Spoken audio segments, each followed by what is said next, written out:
FPL Gameweek24 Team Selection on the FPL Joe YouTube channel. Today we'll be recapping Game Week 23 and discussing all the major considerations in my Game Week 24 transfer plans, with 2 transfers already made and locked in, plus future transfer plans as we approach the now confirmed Double and Blank Gameweeks. And of course, all timestamps are in the description if you want to skip to a specific part. So without further ado, let's take a look at how I did in Game Week 23. 26 points all out, a massive red arrow from 29k down to 61k, and with a game week rank of over 12 million, comfortably the worst week I've had in FPL so far this season. So while this wasn't exactly a week where I was expecting a big green arrow, as seen by this graph, which shows the difference between my team's expected points this week compared with the actual points realised this week, it was certainly a shock to see it go quite so badly, and with so few returns. That's almost 30 points below my squad's expected score for this week. And granted, I've had some fantastic luck in recent weeks, but this really was a reality hit and a lesson in variance for me.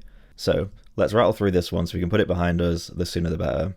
Just 2 returns in my team this week, and let's start with the bigger of the two, Enzo. Despite a fairly quiet game against Palace, Enzo showed why we love penalty takers in FPL, converting from the spot in the 64th minute. While Palmer is Chelsea's go-to, an absolutely undisputed penalty taker, that only applies when he's on the pitch. And with his recent injury troubles, meaning that at best, we're only expecting around 60 minutes from him in Game Week 24, there's a good chance for further spot kick opportunities to come for Enzo in the coming weeks. So for his 4th goal involvement in 5 games, and the only goal scorer in my team this week, Enzo is my team's MVP for Game Week 23. And besides that, the only other return from my team was Bruno Fernandes, providing a classy assist for Dorgu's screamer against Arsenal as he celebrates 6 years at the club.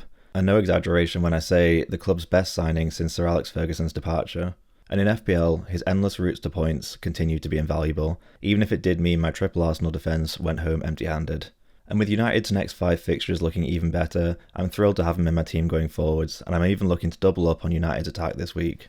The only caveat with United is that we're still to see how well they do in a game where they're expected to have more possession, with a crazy statistic going around that they've won all 6 out of 6 games where they've had under 45 possession this season, but only a shocking 3 out of 17 when they've had more than that.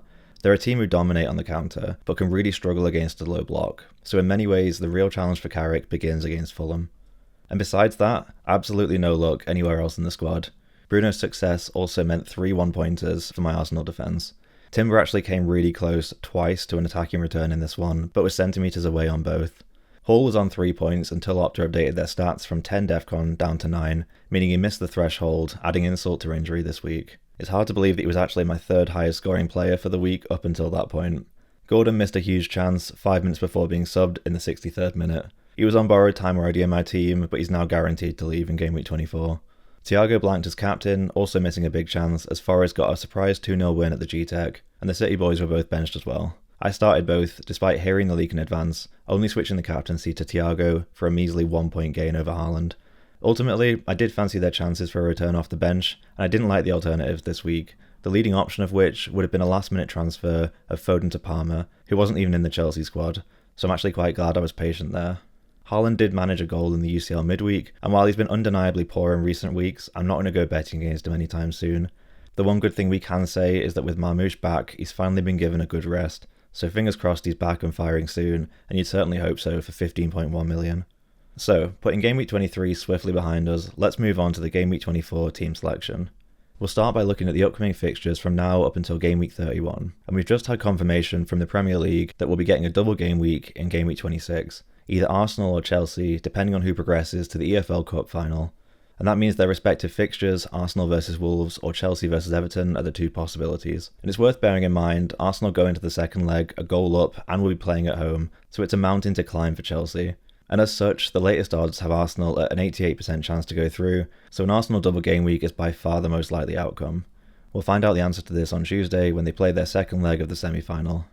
And for my chip strategy, which involves playing the wildcard in Game Week 32, ready to bench boost on a potentially massive double game week in 33, I'll be dead ending into Game Week 31.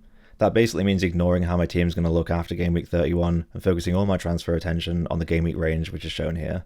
So who are the teams to target in this range? Well, firstly we've got Chelsea's stellar fixture run from Game Week 24 to 27, plus a very small chance of a double in 26, and then they fall off very heavily after that. Villa are also easy holds for the entire run with solid fixtures throughout.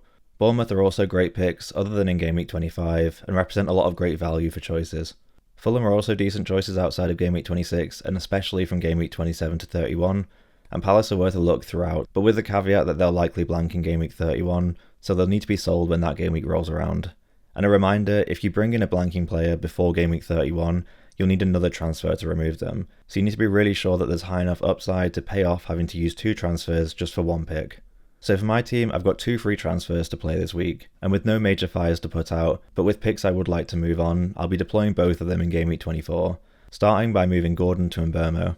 This one really needs minimal explanation. Through a run of fantastic fixtures against Burnley, an out-of-form Palace, Leeds and Wolves, Gordon has managed just 11 points. He's been the most frustrating player I've owned all season, and his removal from my team is a massive weight dropped. And his replacement, Mbeumo, is the player to buy right now, playing in a revitalised United side under Carrick, and backed up by Bruno playing further forward in his preferred number 10 role. Mbeumo has scored in both games since his return from AFCON, and he staked a real claim to be United's out-and-out number 9, starting both of the 2 games since AFCON in that position. And with Dorgu's unfortunate injury, which could see him out for up to 10 weeks, the competition for his place in the lineup dropped significantly, with room now available on the left for Cunha, or for Mbeumo himself if Carrick wants to try Cunha or Šeško leading the line. And as mentioned with Bruno before, we'll have to see how they get on against a more passive opponent, but the United double up is one I'm excited to have for the upcoming fixtures. Next up, and continuing the exodus of the Newcastle assets, Hall's actually been a really decent pick in my squad, managing 2 clean sheets and an assist in the 4 good fixtures that I bought him for. He continues to put up really good attacking numbers at just under 0.2 XGI per 90, that's really high for a defender, and I do feel a big haul is on the horizon for him. However, with Newcastle's fixture run swinging heavily in the other direction, now feels like the right time to jump off, and onto a player with a better record and much better fixtures. And so for my second transfer in Game Week 24, I'll be moving Hall to Chalobah. The second highest scoring defender in FPL right now, only behind Gabriel, Chalobah is the go-to Chelsea defender for their stellar fixtures. He's by far the most reliable Chelsea defensive asset for minutes, has hit DEFCON in 4 successive games, and even offers some attacking threat from corners, with 3 goals already this season, although I'm not expecting him to continue at that rate. Like Mbeumo, this gives me a double up on a top team with top fixtures, setting up my team well, and even giving me the ability to reach a Chelsea triple up by Game Week 26 if they do pull off an upset against Arsenal in the AFL Cup. I'll then be swapping the Quar for Collins, making full use of their excellent fixture rotation, and I'll be relying on Collins' side of that for the next few game weeks, while Brentford's fixtures dip for a run of 3 games against Villa, Newcastle and Arsenal. And then it's time to look a little bit further ahead as we approach the upcoming Double and Blank Gameweeks, so moving on to Game Week 25. It's in Game Week 25 on Tuesday that we'll find out which of Arsenal and Chelsea are going to be progressing to the EFL Cup final, and for FPL managers that means finding out who'll have a double in Game Week 26 and a blank in Game Week 31. If it's Arsenal, as we expect, nice and simple, we've already got their triple up covered, so we can proceed with a routine transfer to solidify our team for the upcoming fixtures between Game Week 25 and Game Week 31, and we'll do that with Morgan Rogers. There are a few players in the league who are more nailed than Rogers, which makes a very welcome upgrade over Foden.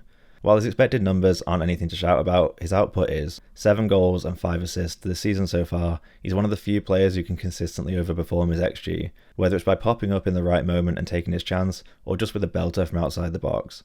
But more than that, it's simply the reassurance that he's a player who we can bring in now, who will have solid fixtures until our wildcard in Game Week 32, and he will start and finish every single game in the process. And that's a value that can't be understated amidst the uncertainty of FPL.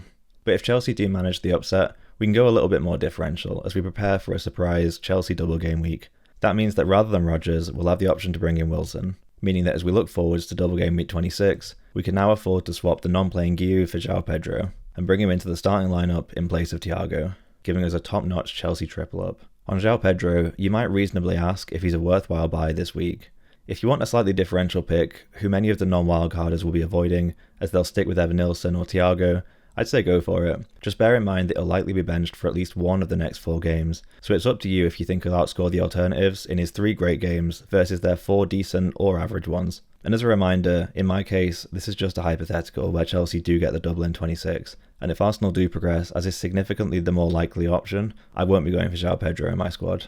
So with that bit of future planning covering us for either double game week 26 outcome, let's now rewind to game week 24 and discuss captaincy, looking at predicted points courtesy of FPL Review and Fantasy Football Hub.